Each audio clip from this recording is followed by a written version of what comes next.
नमस्कार सभी को। मैं लेट्स बिगिन से शिल्पी।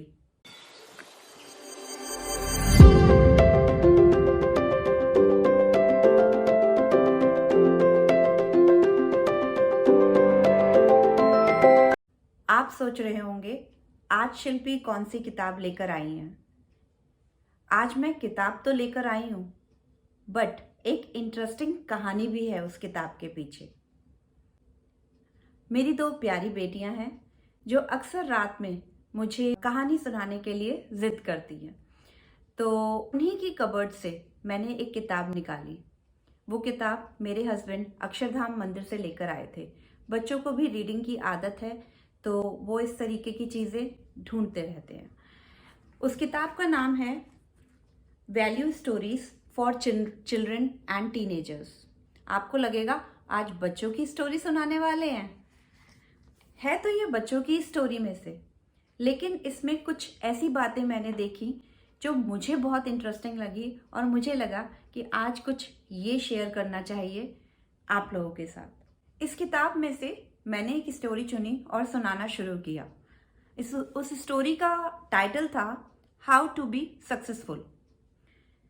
इस स्टोरी में एक अध्यापक हैं जो अपने विद्यार्थियों को एक श्लोक के द्वारा ये बताना चाह रहे थे कि अगर इन 5 गुणों को हम अपने जीवन में धारण करते हैं तो एक एवरेज विद्यार्थी भी अपनी लाइफ में सक्सेसफुल हो सकता है।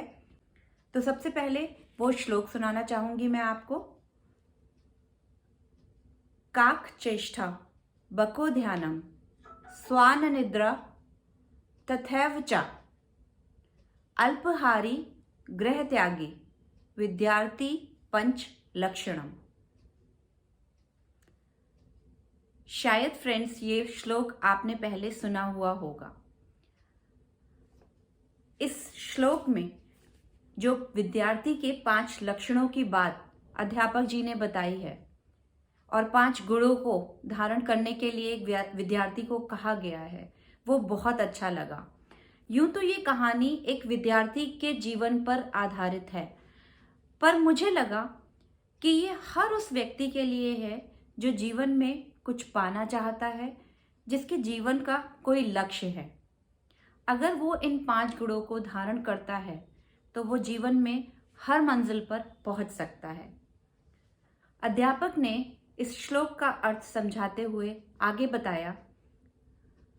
सबसे पहले काक चेष्टा, कौवे के समान पुरुषार्थ रखना, मीन्स प्रयत्न करते रहना। इसमें उन्होंने जो उदाहरण लिया है वो प्यासे कौवे की कहानी सुनाई है। हम सब ने बचपन में प्यासे कौवे की कहानी सुनी है कि कैसे उसने अपनी सूझबूझ को इस्तेमाल करते हुए और अपने प्रयत्न को जारी रखते हुए अपनी प्यास बुझाई। तो हमें भी अपने जीवन में अपने प्रयत्न को जारी रखना चाहिए और समय समय पर अपनी सूझबूझ का इस्तेमाल करते रहना चाहिए। दूसरा लक्षण बको ध्यानम, मतलब बगुले के समान ध्यान, मीन्स फोकस रहना। दोस्तों, आपने कभी देखा है बगुला कितनी देर तक पानी में एक पैर पर एक ही मुद्रा में खड़ा रहता है। दूर से उसे देखकर ऐसा लगता है जैसे कोई मूर्ति खड़ी है, लेकिन वो एकाग्रचित्त होकर अपने शिकार, जो कि पानी में तैरती हुई मछली है, उसको देख रहा होता है। तो वो ध्यान हमें भी अपने लक्ष्य के लिए साधना है। अगला लक्षण जो अध्यापक जी ने विद्यार्थियों के साथ शेयर किया वो है स्वान निद्रा, मतलब कुत्ते के समान सोना। आपने देखा है कुत्ता किस तरीके से सोता है? उसकी नींद बहुत ही कम होती है, इसीलिए रखवाली के लिए लोग घरों में कुत्ता पालते हैं। जैसे जिंदगी में अगर कोई लक्ष्य है तो हमारी नींद कुत्ते के समान होनी चाहिए। जरा सी आहट होने पर कुत्ता फट से उठ जाता है, उसी प्रकार अपने लक्ष्य को पूरा करते समय अपने पूरे आराम का ख्याल मन से निकाल देना चाहिए। सिर्फ उतना ही आराम हमें देना चाहिए जितना हमारे स्वास्थ्य के लिए आवश्यक है। आगे उन्होंने जिस गुण का वर्णन किया है वो है अल्पाहारी। अल्पाहारी का मतलब है उतना खाना जितना हमारी भूख हो, जितना हमारे शरीर के लिए ज़रूरी है।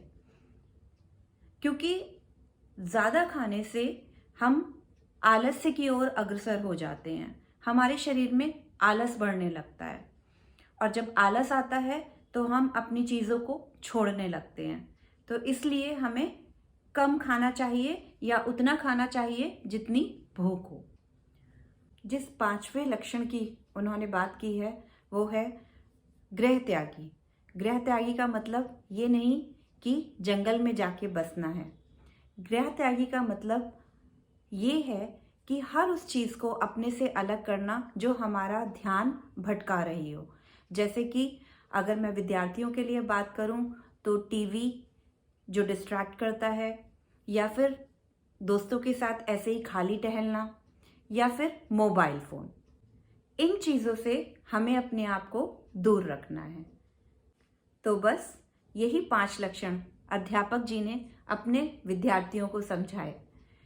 उन्होंने तो विद्यार्थियों को समझाए, लेकिन मुझे लगा कि ये 5 लक्षण हर उस व्यक्ति के लिए बहुत अच्छे हैं जो जीवन में कुछ देख रहा है या किसी लक्ष्य को पाना चाह रहा है।